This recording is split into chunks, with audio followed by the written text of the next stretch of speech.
नमरूद बिन कनान, बाबुल का जाबिर बादशाह, जो अपनी ताकत के नशे में खुद को खुदा समझने लगा। उसने लोगों को मजबूर किया कि वो सिर्फ इसी की इबादत करे।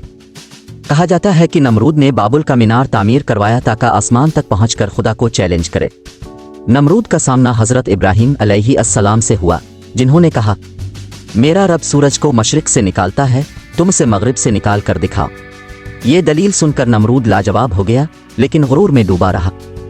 नमरूद ने हज़रत इब्राहीम अलैहिस्सलाम को आग में जलाने का हुक्म दिया, लेकिन अल्लाह ने आग को ठंडा कर दिया। ये मोजिज़ा भी उसे सबक ना दे सका।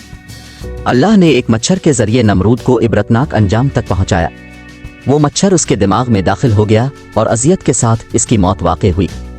नमरूद की कहानी हमें यह सिखाती है कि गुरूर और तकब्बुर का अंजाम हमेशा तबाही होता है। हकीकी ताकत सिर्फ अल्लाह की है। मज़ीद दिलचस्प कहानियों के लिए हमारे चैनल को सब्सक्राइब करें।